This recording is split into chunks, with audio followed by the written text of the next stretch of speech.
right, it is definitely top of the hour, just a minute after the top of the hour, and it is time for us to have yet another conversation right here on the summit.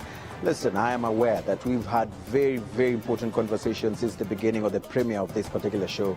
But tonight's conversation is a conversation I strongly believe we must be having. And of course, I'm even thinking we should have had it more and more times right here on the program. It's a conversation around mental health and how we can be able to shatter the stigma around mental health. We understand that a lot of people out here are actually suffering from mental health. And I want us to take some time, I think around 60 minutes or so, for us to make sense of this particular issue and be able to digest it even better. And if you have any challenge around mental health issues, this is a time for you to even come closer to the show or come closer to your TV set. If you know of anyone who probably needs this, it is time for you to actually alert them and tell them to tune in to Rwanda Television right about now. We're also live across digital platforms, that is on YouTube. You can check us out on my Twitter handle at @Eugene_Nango. The link is right there, and you can be able to invite as many people as possible. This is your show, and I need you to be able to listen keenly and be free to actually share your thoughts, ask your questions,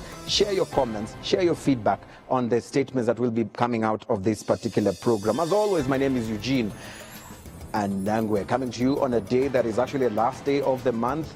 For some people, it's a good day because it's payday, or probably it is. And for many others, it's probably also a source of mental problems because they don't even have a job and they've been struggling to actually make ends meet. We understand all that, and I speak to you understanding so well that we have such kind of issues. I have my very able guests in studio. I'll be coming to them in just a while, but I want us to just set the tone or set the pace for this conversation by looking at just some statistics, just to set the tone on this particular issue right here. What we know so far is that the issue of mental health, or actually mental problems, are actually appearing to be raising or having a level of importance to society as we speak today. We'll be able to try and make sense as to why is it that right now it is a very important subject matter to many people. Of course, we also know that nearly 1 billion people suffer from depression, among other problems that are related to mental health. We'll be looking at that also right here on the program. Also, a very important statistic to actually look into right here is that 8 million deaths actually are appearing or actually taking place each year, and all of them are attributed to mental disorders. 8 million. It's not a small number, and we'll be trying to understand how can we be able to roll that back and how can we be able to deal with that across our societies. Also, nearly 37 million adolescents who are aged between 10 to 19 years live with a mental disorder across Africa.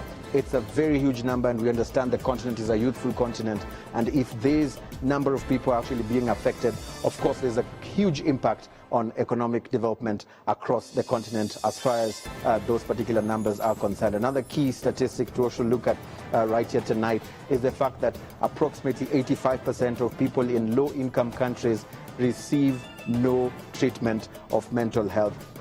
85% is not a small number. We try to understand the government commitment in terms of offering services within the area of treatment of mental health. It is also very important for us to understand that 1 in 4 children live with a parent with a mental health condition. You can imagine the kind of impact that these children are actually also going through. We have a panelist on the show who will be able to also make sense out of that particular data right there. Demand for mental health services is actually increasing, and if the demand is increasing, we'll also try to understand whether the services around the same is also increasing. Most African governments have actually devoted less than 1% of their budget to mental health services. This is what we're trying to understand. If we are really taking mental health issues seriously as African governments, why is it that we are only dedicating around 1% of national budgets to mental health services? I'm not yet done on the statistics because they're going to help us to be able to make sense of the conversation that we have tonight. Depression is actually the most prevalent mental illness across the world, and this is something that we need to be able to understand how to be able to roll it back. I want us now to bring in our panelists on the show. And like I said earlier on, this is your show. And I want you to listen keenly and be able to share with us your views, your thoughts throughout this particular conversation that we'll be having tonight. I'm seated right here, and next to me is Dr. Jean Damascene Iyamuremye. He's the acting mental health division manager at the Rwanda Biomedical Center, RBC. Thank you so much for making time. Thank you. And I was saying right here on the show that some of you today actually caused me symptoms of mental...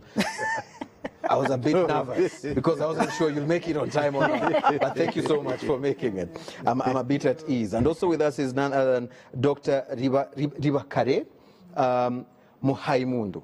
Did I say it rightly? Yeah, that's right. But you told me I say Mundu is enough. Just make it I like easier. making effort. African names, very important. You are the public health officer at the World Health Organization right here in Rwanda. Thank you for making time. Also with us is Keyuana Hunt, who's a therapist at Lighthouse Counseling and Training Center. Thank you so much. I was actually saying today you'll have your first job on the show to sort me out on the stress that I had earlier on. Let's get to the serious matter here, which is actually bringing us on the issue of stigma within the mental health space. But even before we get into the stigma, let's try to make sense of this problem here. It's a problem that is increasingly getting attention. We are seeing importance being put around mental health. In fact, this month was actually Mental Health Month. But I want to understand, why is it that it has taken too long for it to achieve or get the seriousness that it deserves when we can see around 1 billion people suffering from depression? It's a big number. And I want to start with you, Dr. Jean Damascene. I mean, tell us from RBC perspective and give us the Rwandan context on this. Let's say the statistic that you were showing and explaining, somehow they are the same in Rwanda, according to the statistic that we have. Yeah. In 2018, we conducted a national study, which show the prevalence of mental disorder in Rwanda. Yeah. It is just the time to tell people that in Rwanda, that study revealed that 20% of Rwandans are living with one or more mental health conditions. Yeah. When it comes to a special group, which is the group, vulnerable group, genocide survivor. Also, we saw that it is alarming, where more than half of people, they are living with the mental disorder, especially depression and what we call post-traumatic stress disorder, which obviously related to genocide, which happened in 1994. The reality is it is the same as you said, but you said why people get there when treatment are available and the service even. You said it's because of stigma. Stigma, there is many kind of stigma. First of all, there is a self-stigma, where people, they don't want to disclose.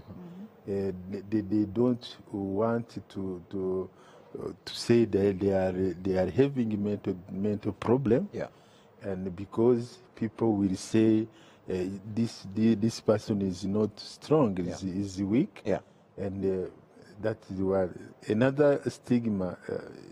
It is a social stigma, where people they discriminate someone. And they even isolate because of having a mental disorder.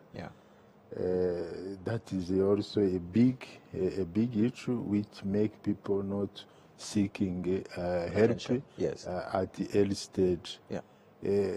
Another alarming stigma is a professional stigma, because even people who is having mental disorder, sometimes even professionals, they do not take them as other people having physical disorder, and that is why we see people running on the street because of they have a complicated problem. Yeah. But before I end up, let me maybe explain the. When we come, you said maybe we have a problem. Yes. Yes. There is a difference between a mental problem, which everyone can have it, or in a given time. Yeah. And also, it is different from what we can call mental disorder. Yeah. And even for some people, they confuse mental disorder and mental disability. Yeah. When I get in a traffic jam, Yeah. I can be stressed. Yeah. Obviously, I have a mental problem, which is temporary, where I can deal with it without any intervention of a specialist. And but when it is not resolved in a given time, or if I have many other problems, mental problems, they can complicate the first one. Yeah. And while the mental disorder, it has to be diagnosed and confirmed by a mental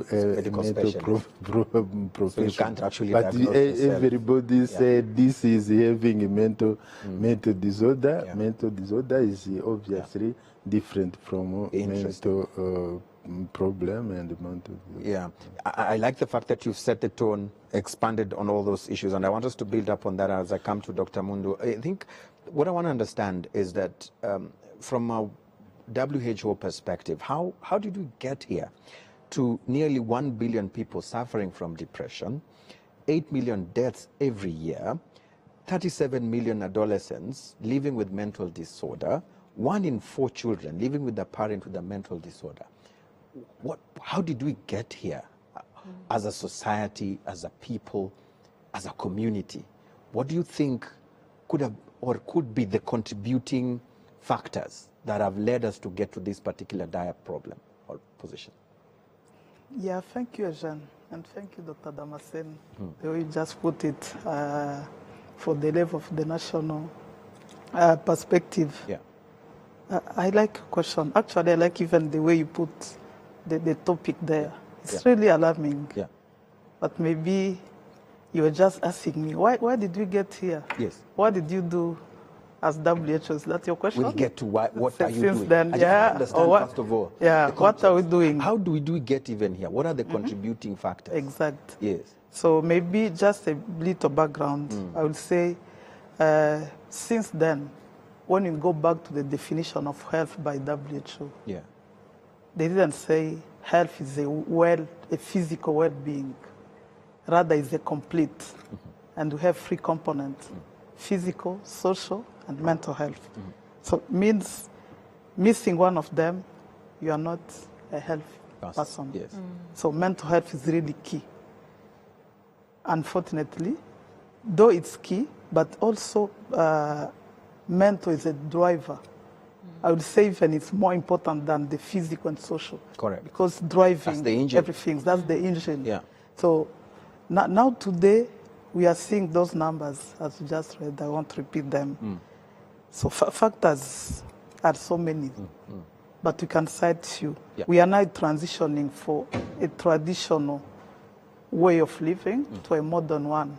So I'm not sure we had a transition period for our adaptation. So especially back to, we are in Rwanda, but we are part of African region. Correct. So African, we have been forced to transition from our traditional mode of living to a modern one. So without any preparation, this is one of the factors. So adaptation mentally, it's not really an easy thing for us as human beings. Yeah. But the way our world is running, so we all agree that our world is running. It's running, and you need to go with it. Yeah. So this is also something That is affecting. triggering. Yeah. But back again, we should not forget the connection between the physical and mental health. So they are really interconnected. Yeah. The more we know with this world, we have very many different physical health problems, and these are directly connected to the mental. Right. So disability is connected to mental health. Vice versa. Mental health can create physical and healthy. So all these around. But again, back, you mentioned about children living with parents with mental health. I won't say this is a communicable disease, like I can say HIV is a communicable disease. But at some point, being in an environment where mental health prevails, you are also affected, and your mental is also affected. Yeah. So it will be not really a communicable disease, but again, the environment will make you be candidate to this mental. To this particular challenge. The last one will be the adolescent age. The adolescent itself age is challenging. And again, with this world where we are living in, with pressure, with what, so our adolescents are also most affected by this health issue. Interesting. Yeah. I want to hear from Hunt, because you receive patients. You receive potential patients or people with signs of mental challenges as a therapist yourself. Talk to me about the trends that you're seeing. You know, what's coming to you, and what is more than the other, and what is alarming that probably would say, hey guys, tonight on this show I want to raise the red flag. There's a challenge in this area, and we need to actually put our antennas up and start thinking about dealing with it. I would definitely say thank you for allowing me to come, but I would also definitely point to domestic violence, the prevalence of domestic violence. I see individuals, adults, but I also see adolescents. And the prevalence of children witnessing domestic violence in their homes and symptoms that are attributed to seeing this level of trauma on a daily basis are quite alarming for me. Also, the amount of resources or referral services that are available to partners that are suffering from domestic violence is also quite alarming. And then lastly, I think that for instance, we had a talk today, we did a panel at Green Hills Academy regarding mental health. And one of the components that brought up among 500 or more students was that they don't feel that there's a place that they can go or somewhere that they can talk to other than the school counselor, which may be inundated with the amount of students. And that there were fear regarding their symptoms and approaching their parents and being seen as they are misbehaving or not wanting to complete their academic lessons. So I think the biggest component that I've witnessed, and others can speak to this, is that there is, particularly in the adult generations, a higher stigma. I think that the adolescents, they're more open to engaging with mental health services, and they're more open to understanding how diagnoses and symptoms increase or decrease over time, whereas families, according to religion or culture, may play down that role. This is a very interesting statistic that you raised, and it will bring me to a question to Dr. Jean Damascene. We've seen a lot of effort to deal with specific areas or specific things, including insecurity. We have, you know, those cameras that are stationed. You overspeed, it takes a picture of you. If you didn't have a selfie at home and you want to take a free selfie, you just speed up and it gets you and you get a ticket. If it is difficult for people to actually go and speak to a person because they fear that someone will be able to stigmatize them, what sort of creative ways can, people within the spaces like you sit in come up with that even people can reach out to, even bots? We're talking about technology now, apps or something. What is being done from RBC to try and probably minimize the human to human, where probably human to human would cause someone to stay away because of fear of stigma?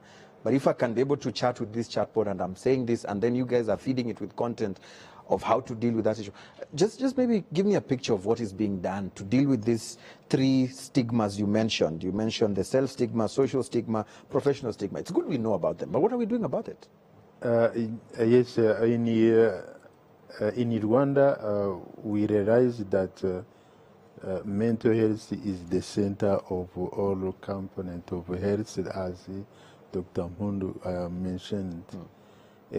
We realized that we need to invent some innovation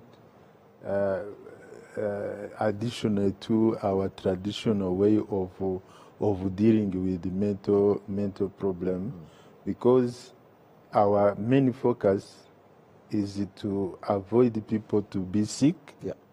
Meaning we should detect at the early stage, so that people do not be obliged to come to the hospital. That is why from the bottom to the top, we construct a system. Now from the community health workers, where every mudugudu, every village has at least 3 or 4 community health workers, with their phone provided by Ministry of Health.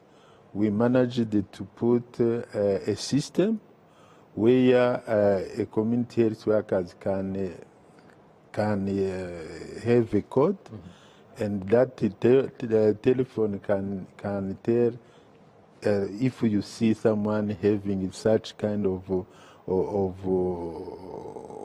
behavior. There is a risk of having a mental disorder. That community health worker is the job is to detect at the early stage and be able to link to the health center, where we have someone who is trained in dealing with assessing and treating the basic symptoms. And so we have at the hospital, every hospital we have every hospital we have at least 2 people at the district hospital, 1 psychologist, and maybe another 2 mental health nurse specialized in mental health. But at referral hospital, we have very specialized staff, including psychiatrists. Now in Rwanda, we have 15 psychiatrists from 0 in 2000. You can in 2000 to 15. Yes. Another strategy is to use technology, because maybe many of us, we try to treat giving medication at one hand, but the most treatment that we have is psychotherapy, talking therapy, which is easy even to use telephone, the app, as you said. We started using that one. Another thing is because our traditional way is in other kind of medicine, you wait at the hospital, people who are having physical disorder, they come easily. But for mental health, if someone is having the depression, by itself, depression tell you don't go to the hospital. You are not sick. If we continue to wait for those people, that is why people do not come. We started another strategy which we call mobile clinic. We are using in one district with the but we are going to extend it to the other district, where the hospital is moving to the community, so that they can screen people. Those who can be treated at the place, they can treat them, and those who need to come to the hospital, they come at the early stage without complication. Yeah.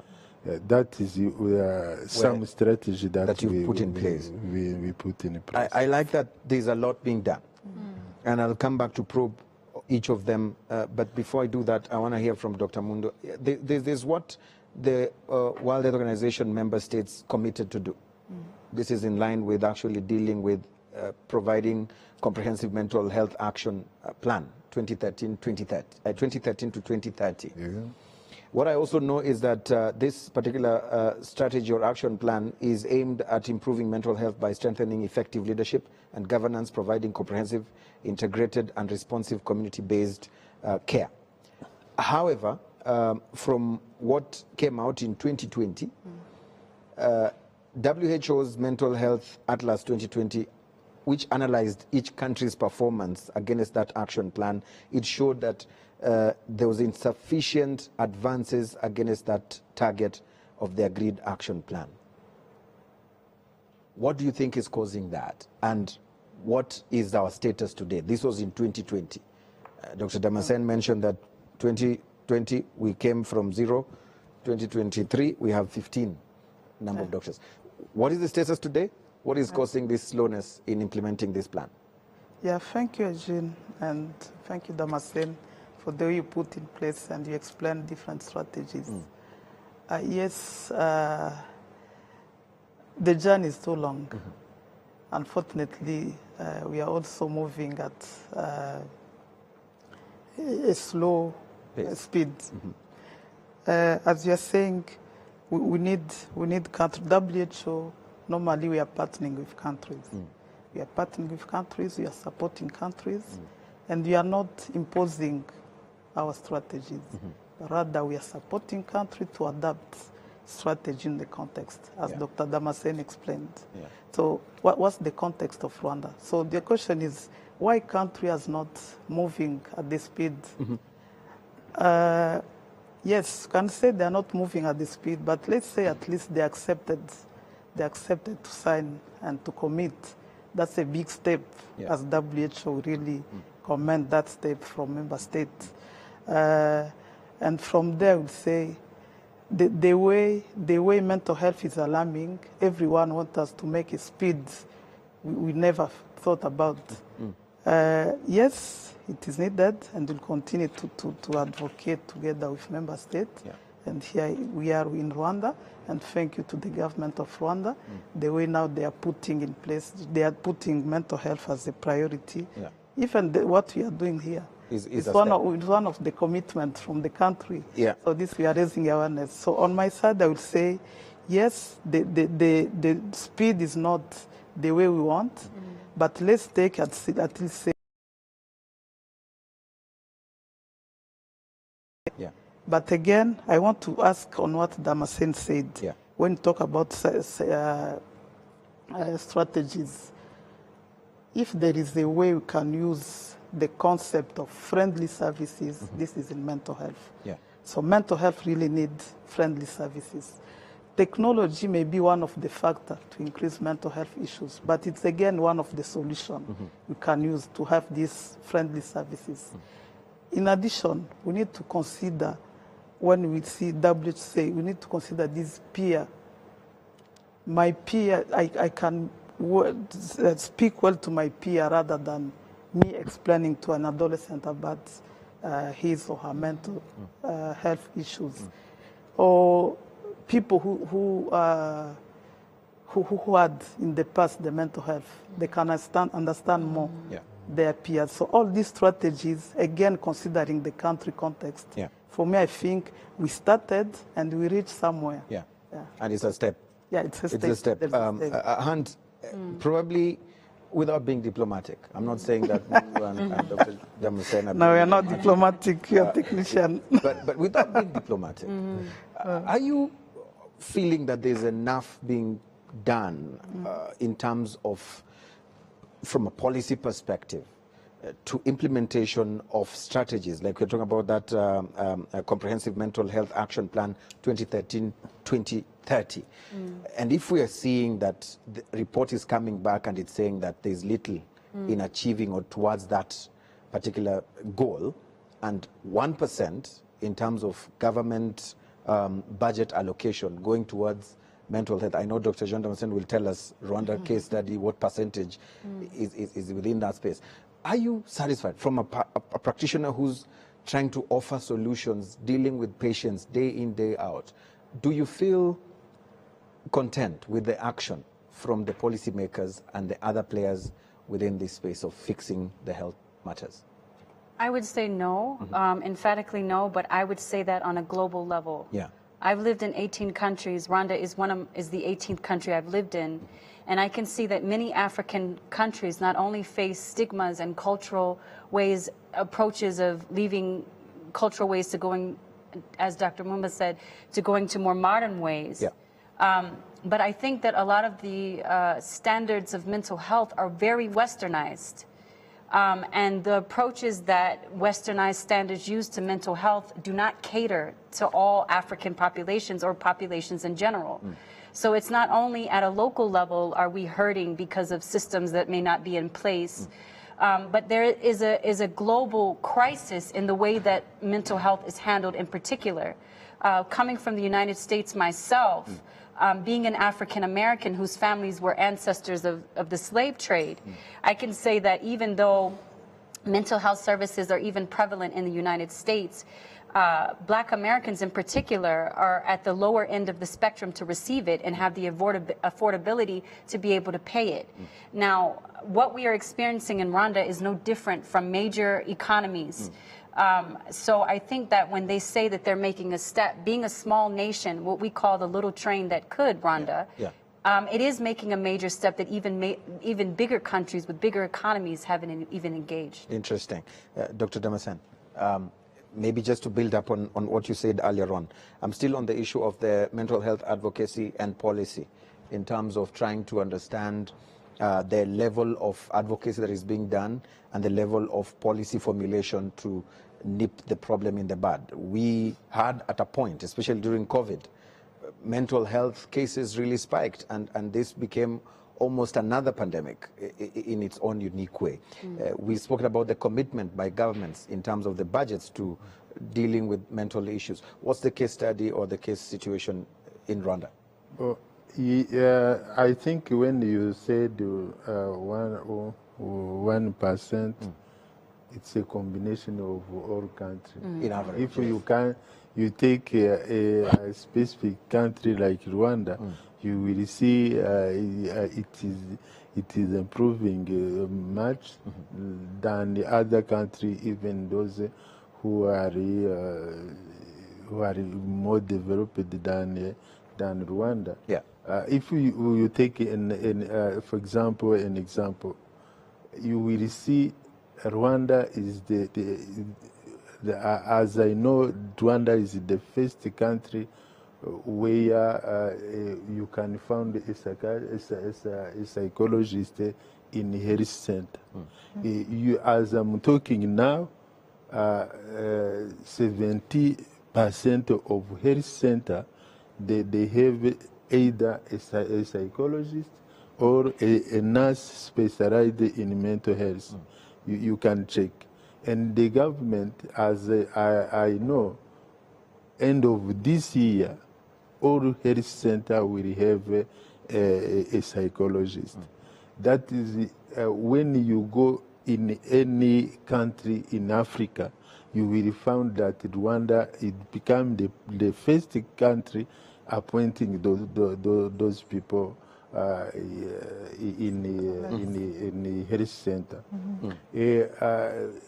We found that because of genocide, the number of mental cases have increased. Yeah. Because of that. That is why the government take decision to consider mental health as a public health concern for the government. That is why the government invest in this, because we know that it influences any component of health. Correct. Another example, for example, is where before genocide, we had one health facility which was in Ndera. Only it could provide mental treatment, but the government elaborated a policy. The focus of the policy was the integration and the decentralization. Yeah. That is every hospital, every health facility should do or provide at the level of the facility, should provide the mental care at that facility. Yeah. Meaning from zero in 1994, now we have 500 of health center and 50 hospital. All of them, they are providing mental health care. I was talking about health community health workers. Yeah. And we are also, what I forget maybe, we also encouraging private sector To also jump in, invest. yes. Now we have almost five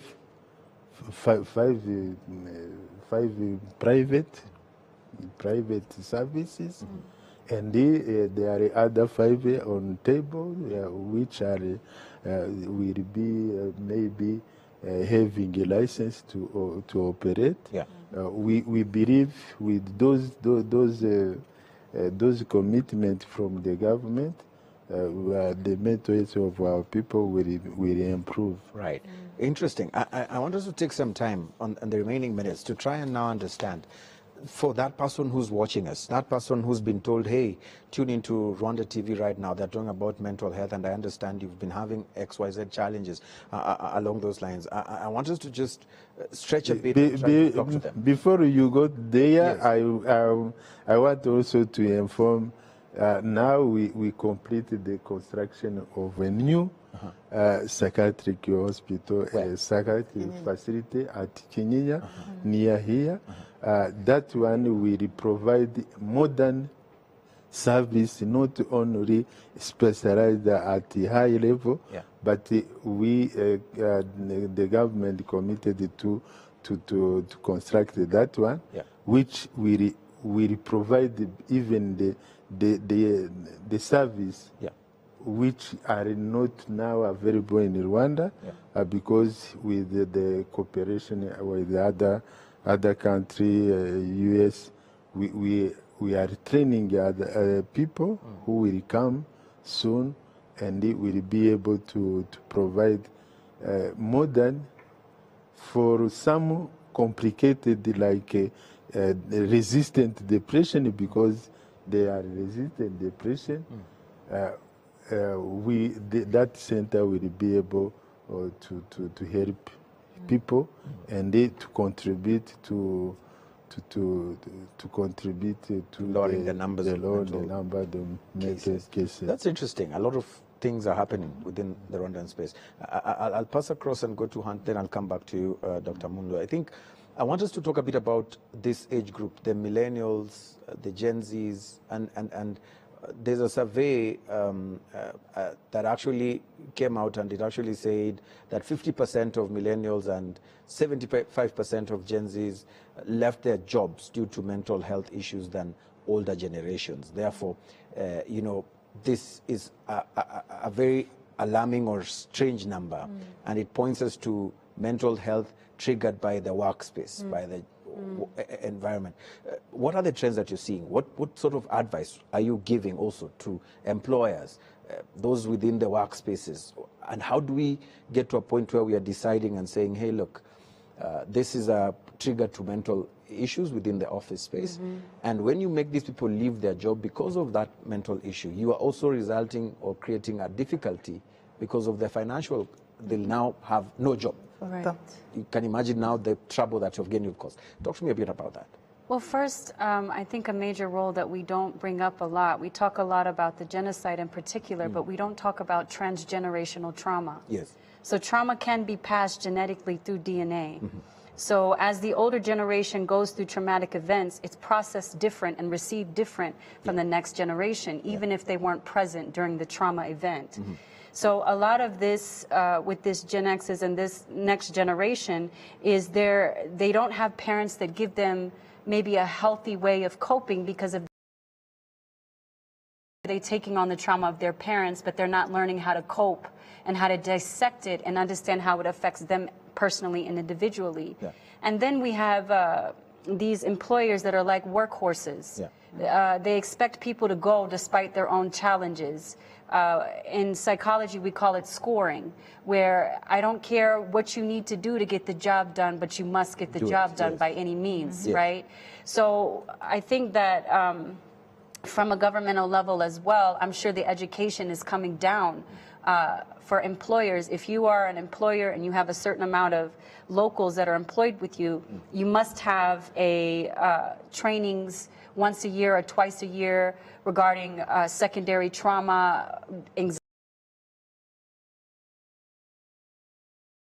to be passed down. It should also be a part of the curriculum. An employer, when they get licensure, just like a mental health clinic, they should have to get a certain amount of hours in training based on the number of employees that are established in that center. So I think that altogether, the education component is the most. Interesting. And the education component, but then also employers sometimes have no, they might say, I'm pushing for results, I'm pushing for performance. How do we deal with employers per se so that we create safe work environments? You know, Dr. Moon. Thank you, Ant. I think we need to, sometimes we are talking about consequences. You have mental health issue, so it can be just from your job. So financially, it's another factor. But I say, where is prevention at workplace? That's all we need to think about. Employer, what are we doing for our staff? Because if you need result, definitely result will come from mental. If your staff are not mentally healthy, so they won't deliver. So your advice tonight is what? To employers, what's your advice tonight to employers? My advice is that first they need to understand that the machine they have, sorry to call them machine, but the resources they have is human resource. So need to take care of them. When you are doing maintenance of your printers, your laptops, so what about your human resource? So employers, please think about your staff, then you'll have result. By think about them, we saw, maybe you didn't list them, factors associated with mental health. So check on them. So make sure that the environment is conducive for them to deliver. So all those factors, we may not, because when we talk about mental health, we need to think also, there is also self-care. It's not only the employer. So, but being self-care, we didn't talk about awareness. I know that Damascene talk about all service available, but how about the demand side? We may have services in place. Are people demanding? Am I aware that I have mental health issue? Because I may behave, when I behave as such, so my boss will say, you, now it's right and what's happened. So it's not go back there. Just see what are the root cause. And more than 50% will be mental health. And how are we intervening? instead of pushing me in the society without a job.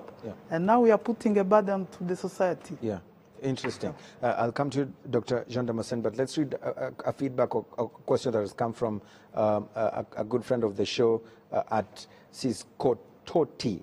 Siskatoti is Francisca Mujawase, who says, help break down the discussion to reflect mental health among children and youth, focusing on causes and how families and societies are ready to prevent and support children battling with this issue. Dr. Jean Damascene, especially children. Yes, before, let me come. You raise a very important issue. Yeah. Mental health at workplace. Yes.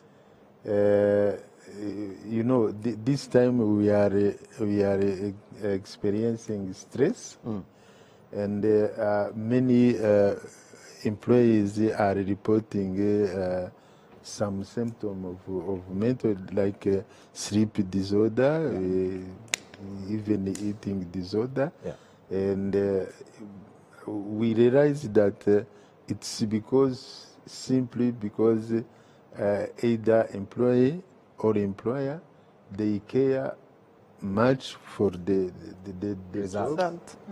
job, but they don't care for the people, and who produce, and what is the consequence? The production will be lower. So what are you advising? Yes. What are you advising? As you care for your job, care for those people who are producing that job, and to prevent those kind of behavior. There are people who come they came to show they are present, but they do not work. Yeah. Yes, that is why. Yes.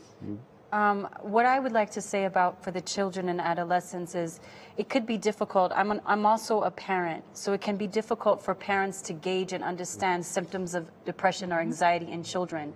One of the most prevalent is not participating in social events. Something that they may have identified in the past that they love. They love sports, they love dance, they love this, but then all of a sudden, for some reason, they no longer want to go to sports game.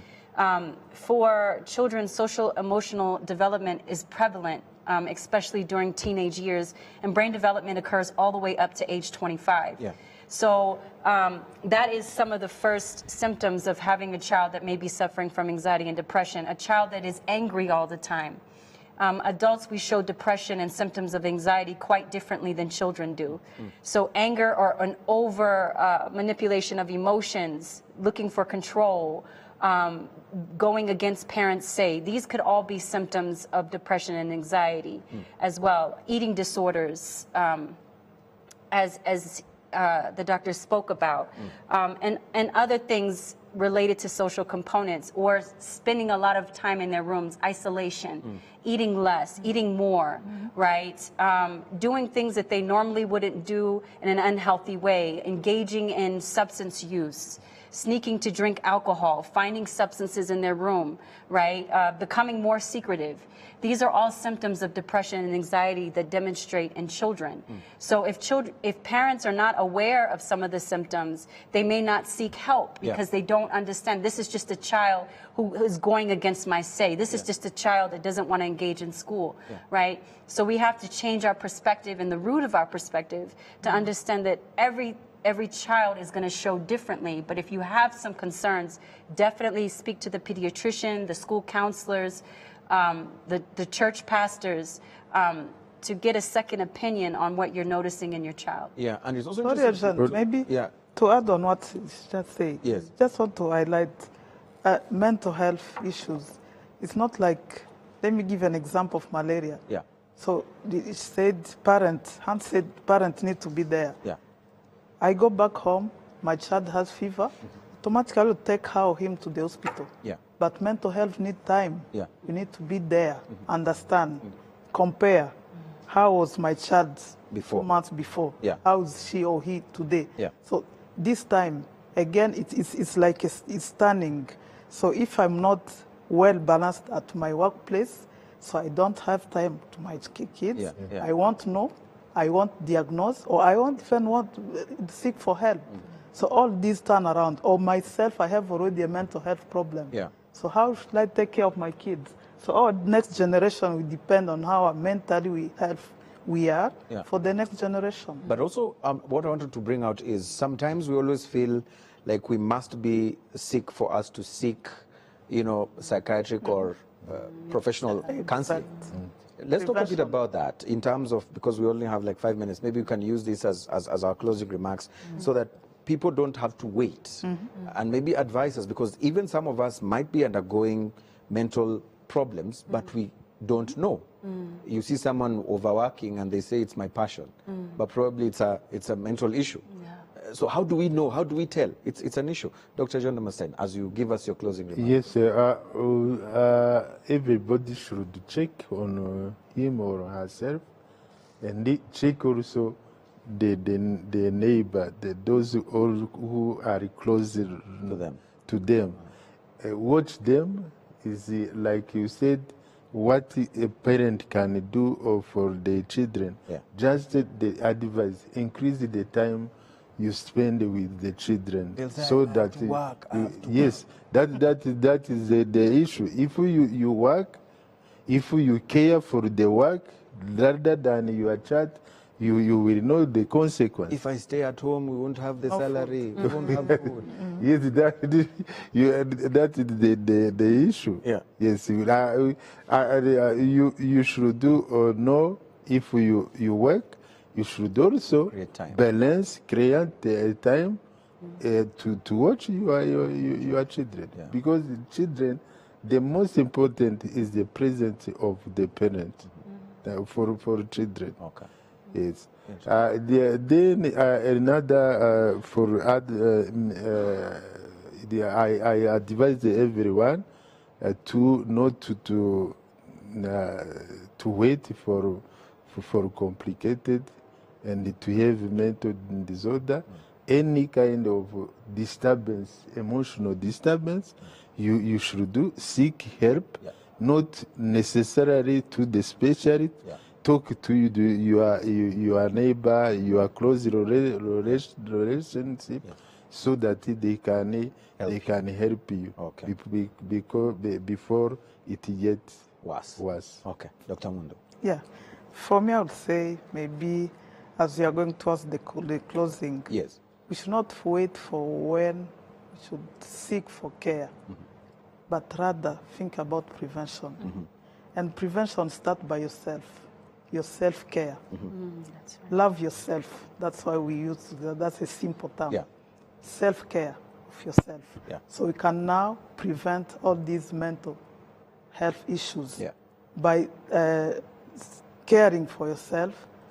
Adapt your lifestyle. As you are saying, Damascene was saying, if I don't deliver at work, so I want to have salary.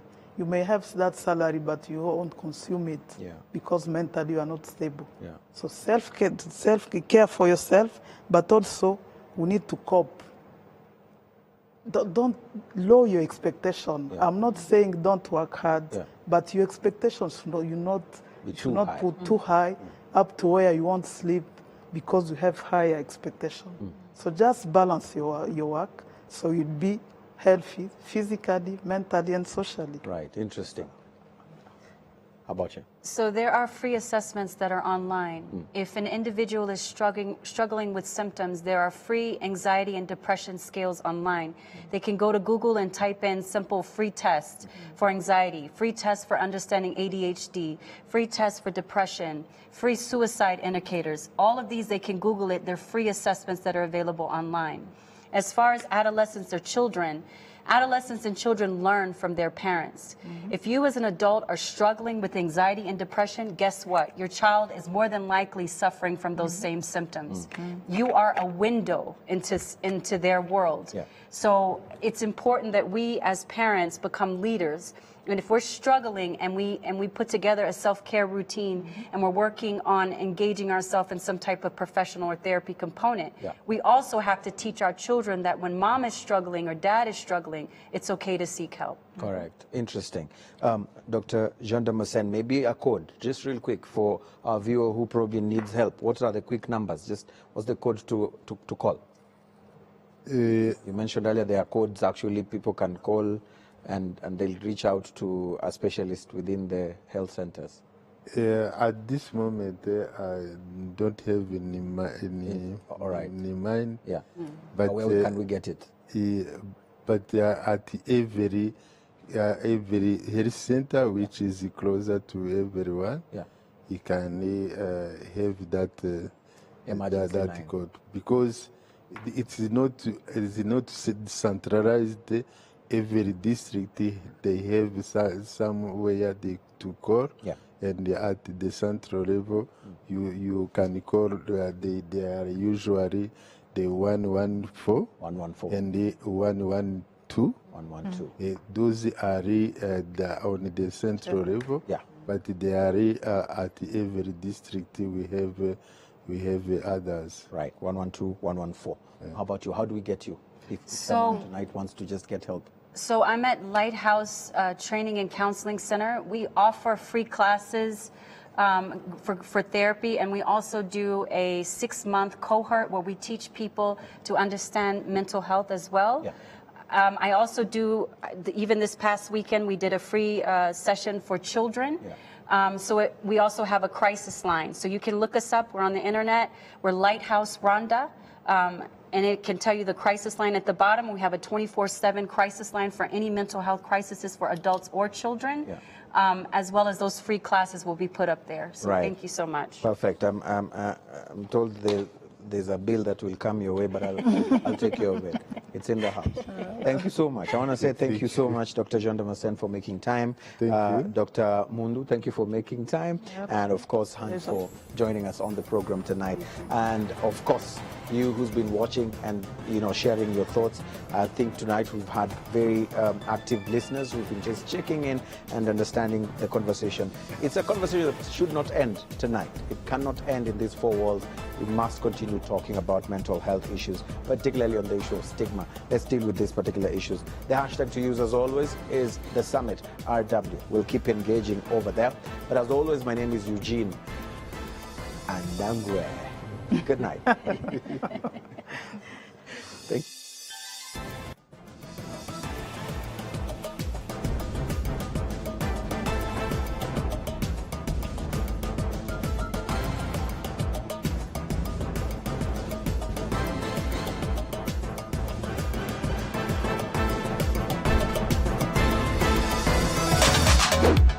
RBA app is here. How'd you get it?